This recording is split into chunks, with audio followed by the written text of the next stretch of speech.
हरणी, तालुका दापोली, जिल्हा Ratnagiri. Good evening मित्रांनो, मी आहे उदय कुर्तकोटी. हरणी, तालुका दापोली, जिल्हा रत्नागिरी इथं राहतो. आता पुण्यातनं एका प्रायव्हेट बागेतनं शूट करतो आहे. आज काही सांगण्यासारखं फारसं नाही आहे. ज्यांना बघायचं त्यांनी बघावा, नाहीतर मी काही विशेष सांगणार आहे अशातला भाग नाही. अर्थात बोलण्याच्या ओघामध्ये एखादं शेअरची ट्रिक किंवा सोन्या चांदीतली ट्रिक ही बोलण्याच्या ओघात होऊन जाते. तर झाली तर मी हेडलाईनमध्ये देईनच. काही टीप, ट्रिक, युक्ती किंवा फंडे असं काहीतरी बोलण्याच्या ओघात निघतं. बघू, आठवलं तर सांगेन.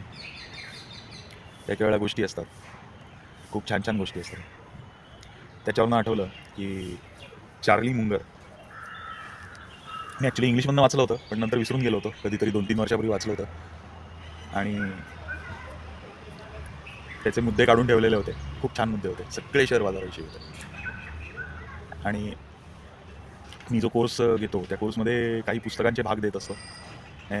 एखाद्या लेखकाचं पुस्तक घेतो आणि त्याच्यातले काय विचार आहेत हे चॅप्टर वाईज एका वाक्यात 2-2 वाक्यात असे मी सगळे विचार मांडत असतो. तर ते मांडता मांडता लक्षात आलं की चार्ली मुंगर ह्या लेखकाचे सर्वच्या सर्व विषय जे आहेत किंवा भाग जे आहेत हे आपल्या शेअर मार्केटशी अत्यंत जुळणारे भाग आहेत. तर हे खूप जुळणारे भाग असल्याकारणाने मी स्टुडंटना ते अतिशय चांगल्या पद्धतीने समजून सांगितले कोर्समध्ये. तर हे जाता आता आठवलं तर तुम्हाला शक्य असेल तर आपल्या वॉरन बफे जे आहेत, जगातला सर्वात मोठा इन्व्हेस्टर, $300 बिलियन मालक, तर त्यांचे बर्कशायर हॅथवे या कंपनीतले भागीदार, त्यांचे पार्टनर, तर चार्ली मुंगर, तर यांचं जर तुम्हाला काही पुस्तक वगैरे वाचायला मिळालं तर त्यांचे विचार तुम्हाला ऐकायला मिळाले, कुठं पाहायला मिळाले, कुठंतरी मांडलेले असतील तर जरूर बघा. शेअर मार्केटच्या रिलेटेड आहे, खूप चांगले आहे. मी तुम्हाला एक फंडाच्या ऐवजी कमीत कमी 6 फंडे दिलेले आहेत. तुम्ही त्यांचे विचार ऐकलेत किंवा तुम्ही त्यांचं पुस्तक कुठलं मिळालं तर वाचलं तर तुम्हाला हे 6 फंडे डायरेक्टली मिळून जातील. एक सोडा 6. आणि असंख्य लोकांची मी पुस्तकातले चॅप्टर वाईज एक वाक्यात 2-2 वाक्यात मुद्दे काढलेले आहेत आणि त्या स्टुडंटना समजून जातं. अर्थात ह्याच्यापैकी 99% आमचं सगळं झालेलं असतं, ऑलरेडी शिकवलेलंच असतं. पण एखादा मुद्दा त्याच्यामध्ये भर टाकतो किंवा वेगळ्या अँगलनी विचार करायला विचार करायला लावतो.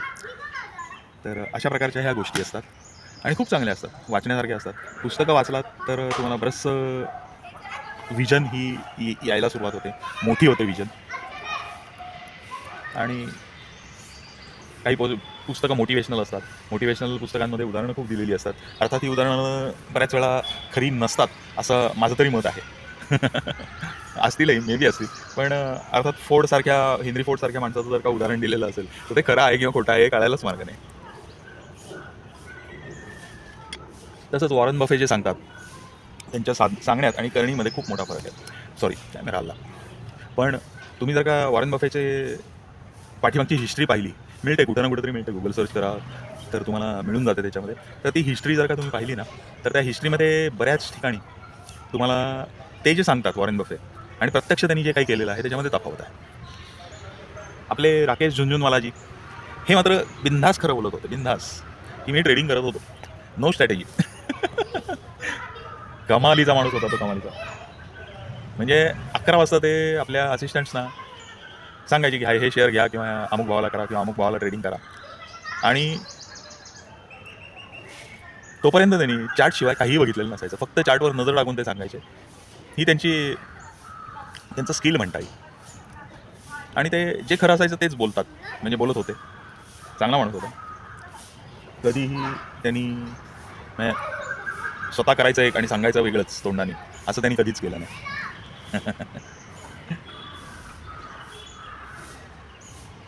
तर मीही मला जे माहिती असतं ते सगळ्या गोष्टी ओपनली सांगत असतो, काही बिघडत नसतं. लोक लपून खूप ठेवतात, काय लपून काय मिळणार किंवा स्वतःला मोठं दाखवण्याकरता किंवा स्वतः कसं आपण कसे चांगले आहोत याच्याकरता काही काही वेळा लोक वाईट गोष्टी लपून ठेवतात. काही गरज नसते, लोकांना दिसत असतं, लोकांचे नजरा बरोबर असतात तुमच्याकडे. त्याच्यामुळे तसं काही करायची अजिबात आवश्यकता नसते.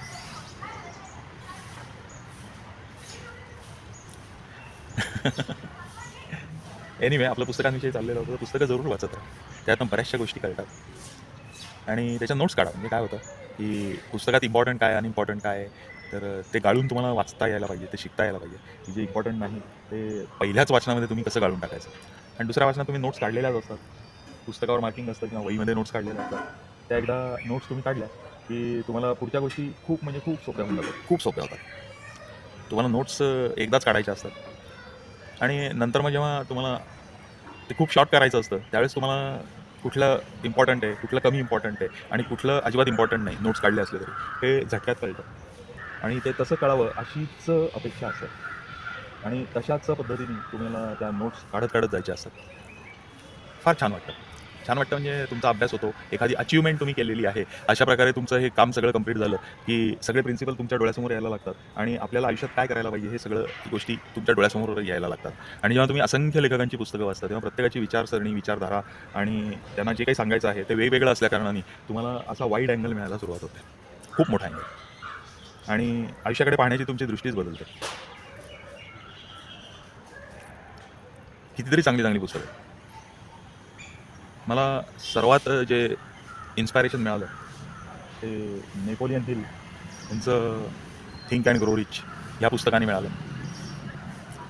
त्या पुस्तकानेच माझ्या आयुष्यातली दिशा बदलली आणि त्या प्रिन्सिपलवर मी चालत गेलो. आपण आपलं काम करायचं, फळ हे आपोआप मिळणारच आहे. तर फळाची अपेक्षा धरून कधीच काम करायचं नाही, की आपण हे केलं तर आपल्याला ₹10,000 मिळतील, ₹1,00,000 मिळतील, ₹10,00,000 मिळतील अशी अपेक्षा करायची नाही. आपण हे काम केलं तर आपल्याला काहीतरी पैसे मिळणारच आहेत. मग काम कसं चांगल्या रीतीने करता येईल हे पाहिलं तर पैसे आपोआप येत राहतात, पाठीमागे तुमच्या येत राहतात. तुम्ही पैशाच्या पाठीमागे धावलात तर पैसे अजून पुढे जातात, अजून पुढे धावतात. कधीच पैसे हातात टिकत नाही. पण तुम्ही जर का पैशाला तुमच्या मागे धावायला शिकवलं तर तुम्हाला पैशाची कधीच कमतरता पडत नाही. शिवाय जसं जसं तुम्ही कामं करत जाता तसं तसं तुमच्या पाठीमागे प्रचंड पैसे येतात. प्रचंड. तुम्हाला काही करायची गरज नसते. आता पैशाविषयी जर का म्हणाल ना, तर मी तुम्हाला एक छान टेक्निक किंवा ट्रिक सांगतो. पैसे कसे वाढवायचे? असं समजा की तुम्हाला से ₹20,000 पगार आहे. कमीत कमी धरला मी. अगदी सर्वसामान्य लोकांना ₹20,000 पगार असतो. तसं माझे व्हिडिओ जे ऐकतायत त्यांना 50, 60, 70, ₹80,000 पगार असणारी लोकं आहेत. पण तुम्ही त्या पटीत सगळ्या गोष्टी करा. समजा तुम्हाला ₹20,000 पगार आहे. तर तुम्ही समजून जा की तुम्हाला ₹19,000च पगार आहे. 20,000 नाहीच आहे. आणि ज्या दिवशी पगार मिळेल त्या दिवशी 1,000ची एफ-डी करा. मी शेअर्स स्टॉकमध्ये टाकायला सांगत नाही आहे किंवा सट्टा खेळायला सांगत नाही आहे. तुम्हाला मी पैसे एफ-डीत बँकेच्या एफ-डीमध्ये टाकायला सांगतो. आणि ते कोऑपरेटिव्ह छोट्या पतसंस्था वगैरे असल्या भानगडीतच पडू नका.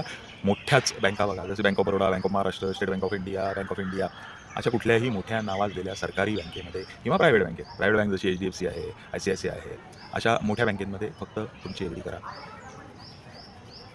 तुम्हाला साधारणतः 2 वर्षाकरता एफ-डी केली तर रफली तुम्हाला जे व्याज मिळेल हे साधारणतः 6-6.5% व्याज मिळेल. 6%च मिळेल, हरकत नाही आपल्याला. तर तुम्ही जर का 2 वर्षानंतर पाहिले तर तुमचे 24,000 जमा झालेले असतील. प्लस त्याच्यावर जे व्याज मिळालेलं असेल हे साधारणतः ₹1,200 व्याज असेल. रफली ₹1,200-1,500 व्याज असेल. रफली आकडा सांगतोय, हे कॅल्क्युलेटच करायला पाहिजे आणि तुम्ही दर महा टाकणार आहात त्याच्यावेळी कॅल्क्युलेशन करायला लागणार आहे. 24,000 प्लस तुम्हाला दीड एक तुमचा हप्ता हे बोनस म्हणून मिळालेलं व्याज आहे. आता 2 वर्षानंतर प्रत्येक वर्षी तुमचा पगार वाढत जाणार आहे, तसतसं तुमची अमाऊंटही वाढवणार. तुमच्याकडे ₹25,000 जास्ती पैसे जमलेले आहेत. म्हणजे एका महिन्याच्या पगारापेक्षा तुमच्याकडे जास्ती पैसे आहेत. आतापर्यंत पगार मे बी तुमचा 22, 23, 24,000, 25,000 झाला असेल. तुम्ही नोकरीतही बदल केलेला असेल कदाचित. तिथेही पैसे वाढलेले असतील. तर आता एकाचे 2,000 सेव्ह करायचा प्रयत्न करा. 2,000ची एफ-डी टाका आणि हे जे 25,000 जमा झालेली रक्कम तुमच्या हातात पडलेली आहे, ही रक्कम एखाद्या नाही म्हणणार मी, 5 प्रकारच्या म्युच्युअल फंडात टाका. 5,000 प्रत्येकी. याच्यामध्ये कुठल्याही एक प्रसिद्ध लार्ज कॅप फंड घ्या, एक मिड कॅप फंड घ्या, एक स्मॉल कॅप फंड घ्या, एक मल्टी कॅप फंड घ्या आणि एक फ्लेक्झी कॅप फंड घ्या. किंवा मल्टी कॅप घेण्यापेक्षाही तुम्ही एक मल्टी ॲसेट फंड घ्या, कारण तो तुम्हाला जास्ती सुरक्षा देईल. आणि हे सगळ्या नावाजलेल्या कंपन्यांच्याकडे, जसं स्टेट बँकेचे आहेत, ICICI बँकेचे आहेत, HDFC बँकेचे आहेत, कोटक बँकेचे आहेत. तर हे जे नावाजलेले बँका आहेत यांचेच फंड निवडा तुम्ही. नावाजलेले नसलेले अजिबात निवडू नका. त्यांचं रेटिंग बघा, 5 असेल तर जास्ती चांगलं, 5-4 असेल तर ठीक आहे, 4 पर्यंत तुम्ही खाली जाऊ शकता, त्याच्या खाली जाऊ नका. त्याच्या खाली मोठी रिस्क चालू होते किंवा फंड मॅनेजरला फंड व्यवस्थित मॅनेज करता येत नाही, हा त्याचा अर्थ होतो. तर हे पैसे त्याच्यात टाका. हे पैसे तुमचे साधारणतः सगळ्यांची सरासरी ही 5 वर्षांनी पाहिली तर तुम्हाला दरवर्षी 15% आसपास रिटर्न मिळालेला असेल. आणि 5 वर्षांनी तुमचे पैसे 25,000चे 50,000 रुपये झालेले असतील. आहे ना बघा. आता तुम्ही जे तुमचे पैसे टाकताय 2,000 रुपये दरमहा, पहिल्याच वर्षी 25,000 रुपये जमणार आहेत तुमचे आणि त्याच्यात व्याजही मिळणार आहे. 24 प्लस व्याज जवळजवळ 25,000 जमणार आहे. दुसऱ्या वर्षी 3,000 टाकले तर तुम्हाला 36 प्लस व्याज 38,000, 38 आणि 25 63,000 जमतील. पहिल्या वर्षी जे जमलेले 25,000 आहेत ते परत याच्यामध्ये 5,000 रुपये टाकून द्या याच फंडांमध्ये. दुसऱ्या वर्षी 38,000 मिळतील, तेही त्याच फंडांमध्ये टाकून द्या. तिसऱ्या वर्षी तुमचं 4,000 कॉन्ट्रीब्युशन करा. 38,000 टाकताना 5 फंडांमध्ये तुमचे 7,000 रुपये जातील. त्याच्यानंतरच्या वर्षी तुमचे 50,000 रुपये जातील. बघा, म्हणजे आता तुमच्याकडे किती पैसे झाले आणि किती वर्ष झाले. तर पहिली 2 वर्ष, नंतर तिसरं वर्ष 25,000 टाकले, दुसरं वर्ष 25,000 टाकले, नंतर तिसरं वर्ष 25,000 रुपये टाकले, 50,000 झाले तुमच्याकडे. नंतर 38,000 टाकले, 88,000 रुपये झाले. नंतर 5 वर्ष झाली आहेत तुम्हाला, 50,000 रुपये तुम्ही टाकले फंडामध्ये. 1,38,000 प्लस दर वर्षाला 15% व्याज. पहिली अमाऊंट दुप्पट, दुसरी अमाऊंटही जवळजवळ दुप्पट. म्हणजे साधारणतः 50,000 इथं वाढले, 1,88,000. तिसऱ्या वर्षीचे 66%, म्हणजे साधारणतः 27,000 28,000. ते 27,000 जरी धरले तुम्ही तरी जवळजवळ 2,15,000 होतात.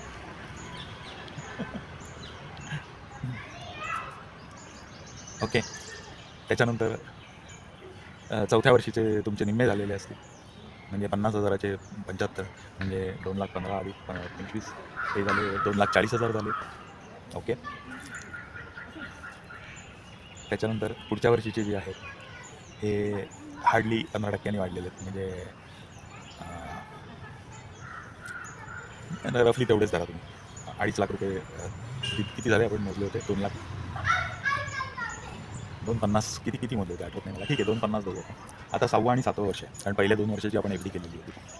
6व्या वर्षी तुमचे 60,000 प्लस आधीची जी रक्कम जमलेली आहे त्याच्यावर 15%, म्हणजे जवळजवळ 20,000 आणि 60,000 80,000 तुमचे वाढणार आहेत, म्हणजे 3,30,000 होणार आहेत. 3,20,000 3,30,000. आणि 7व्या वर्षी 72,000 प्लस तुमचे जे 3,30,000 झालेले आहेत त्याच्यावरती तुम्हाला जे व्याज मिळणार आहे ते 50,000, म्हणजे 1,22,000 आणि 3,30,000, म्हणजे 4,50,000 रुपये तुमच्या हातात असतील. सुरुवातीच्या इन्कमच्या 2 वर्षांचा पगार झाला. फक्त 7 वर्षामध्ये तुमच्या हातामध्ये 4.5 लाख रुपये असतील. आता जर तुम्हाला कॉन्फिडन्स आलेला असेल तर मॅक्सिमम वाढवा, खर्च कमी करा. दर आठवड्याला हॉटेलिंग करत असाल तर मे बी महिन्यातनं एकदा जा, चालतं आहे, त्याला काय झालं. गाडीवरती खायला लाजू नका. काही काही ठिकाणी चांगल्या चांगल्या गाड्या असतात, सगळं स्टेनलेस स्टील चकाचक केलेल्या गाड्या असतात आणि स्वच्छता व्यवस्थित पाळली जात असते. हॉटेलपेक्षाही कदाचित तिथंच तुम्हाला चांगलं जेवण मिळू शकतं, म्हणजे चांगलं खाणं मिळू शकतं. टेस्ट मे बी अधिक चांगली असू शकते. किंवा अगदी छोटी हॉटेल्स असतात की जिथं अत्यंत टेस्टी पदार्थसुद्धा मिळतात. काही काही स्पेशालिटी असते काही काही जणांची. म्हणजे पूर्वी संभाजी पार्क समोर पुणे इथं समोर कुठलं हॉटेल होतं, शिवसागर का काहीतरी हॉटेलचं नाव होतं. तिथं इडली भारी मिळायची. म्हणजे आपल्या वाडेश्वरची जी सरस्वती विद्यालयाच्या चौकात जी इडली होती त्याची टेस्ट, या शिवसागरच्या इडलीची टेस्ट फार सुंदर.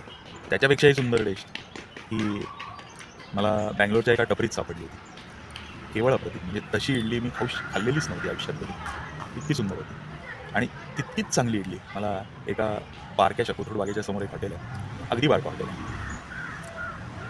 ते जय शिवाजी असं काहीतरी नाव आहे. शिवाजी महाराजांवरनं दिलेलं आहे. एक त्याला लागूनच जय भवानी आहे, पण तिथलं इडली नाही. शेजारचं हॉटेल आहे त्याच्यातली जी इडली आहे, खाऊनच बघा 10 वाजता संपलेली असते.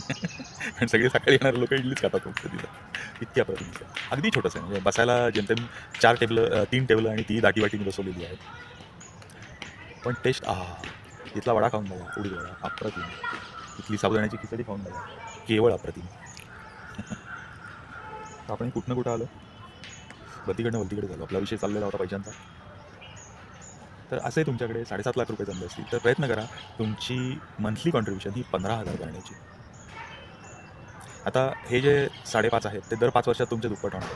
जर तुमच्या हातात 30 वर्ष असतील आणि ह्याच्यातली 7 वर्ष काढून टाकली आपण, तर साधारणतः 23 वर्ष राहिली.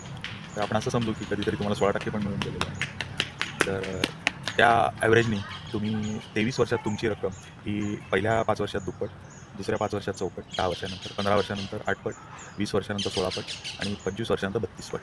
आणि पहिले 5 लाख जे तुमचे आहेत ते 1.5 कोटीच्या वर झालेले आहे. शिवाय जर तुम्ही 15,000 टाकायला सुरुवात केली तर 15 वर्षात तुमचे 1 कोटी जमतील. पुढच्या 10 वर्षात ती रक्कम अजून चौपट होईल आणि 4 कोटी होतील. आणि पहिले आपले किती होते? 2.5 कोटी.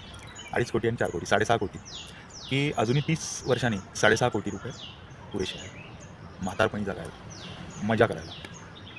शक्यतो 10 कोटींचं बजेट ठेवा. आणि आत्ताच्या परिस्थितीमध्ये 1 ते 2 कोटी हे तुम्हाला म्हातारपणापर्यंत पुरेसे आहे, एवढंच. पण आत्ताच्या बजेटवर जाऊ नका, कारण त्यावेळेस महागाई वाढलेली असेल. सर्व आयटेम्स हे दुप्पट होत जातात 10 वर्षात. म्हणजे जीवनावश्यक वस्तू हे रफली करा. गहू तांदूळ वगैरे तेवढे जात नाही, पण बाकीच्या गोष्टी होतात दुप्पट. तर हे गृहीत धरा. नाही झाले तर अन्नाची गोष्ट आहे, झाले तर तयारी पाहिजे आपण. तर तुम्ही अजूनही वेगवेगळ्या स्ट्रॅटेजीज वापरून किंवा शेअर्समध्ये पैसे टाकून तुम्ही स्वतः हे पैसे वाढवू शकाल आणि 10 कोटीची रक्कम तुम्ही गाठू शकाल. म्हणजे 1,000 रुपयांनी सुरुवात करून तुम्ही 10 कोटी कसे कमवू शकता हे मी आत्ता तुम्हाला सांगितलं. खूप मोठी गोष्ट सांगितली. बघा, बोलता बोलता आपण लेखकांच्या पुस्तकांवर इकडं फायनान्समध्ये शिरलो आणि फायनान्समधनं अगदी छोट्याशा 1,000 रुपयासारख्या दिसणाऱ्या क्षुल्लक रकमेतनं 10 कोटी रुपयांचा प्रवास आपण कसा करावा हे आपण पाहिलं. सुरुवातीला ही गोष्ट खूप कठीण वाटते, 1,000 रुपये काढणे. आपण कमावलेले पैसे हे बाजूला सोडून द्यायचे, वाटायचे दुसऱ्यांना. आपल्यालाच वाटत असतो आपण, पण आपल्या म्हातारपणाला आपण ते वाटत असतो, फ्युचरला वाटत असतो, म्हणजे वाटतच असतो. पण ही कल्पना सहन होत नाही बऱ्याच जणांना, की आज त्या 1,000 रुपयात मला काय काय येईल हे समोर दिसतं. पण आज जर का तुम्ही त्या 1,000 रुपयाकडे बघून तुम्ही ते अनुभव घेत गेलात, तर म्हातारपणी तुम्हाला 1,000 रुपयासाठी वणवण करत राहावं लागेल, एवढं नक्की. ती करायची नसेल आणि सुखासमाधानी आनंदाने निवांत जगायचं असेल तर माझा सल्ला जरूर ऐका. तुम्ही तुमच्या म्हातारपणी, म्हणजे माझ्या वयामध्ये तुम्ही माझी आठवण काढा. चला भेटूया. बरंच बोललो मी, काही चुकलं वगैरे असेल तर माफ करा. पण ही गोष्ट तुमच्या फायद्याकरताच मी सांगतो, हे लक्षात घ्या. फुकटचा सल्ला देणं आणि घेणं हे कोणाला रुचत नसतं, पण तरी पण ऐका, हे अनुभवाचे बोल आहे आणि या अनुभवाच्या बोलातूनच आपल्याला पुढच्या गोष्टी शिकायला मिळतात. म्हणूनच लेखकांची पुस्तकं वाचायची असतात आणि त्याच्यामध्येच अनुभवाचे बोल दिलेले असतात, त्यांच्या स्वतःच्या, दुसऱ्यांच्या. जरूर पुस्तकं वाचा आणि बघा प्रयत्न करून. 1 वर्षात तुम्ही 12,000 जमवले तर तुम्ही जिंकण्याच्या पायरीवर आहात. 10 कोटी रुपये तुम्ही नक्की जमवू शकता, हे लक्षात घ्या. शेअर मार्केट कसं शिकायचं, कसे शेअर्स विकत घ्यायचे, याच्यासाठी आपला कोर्स आहे. तो कोर्स जरूर शिका.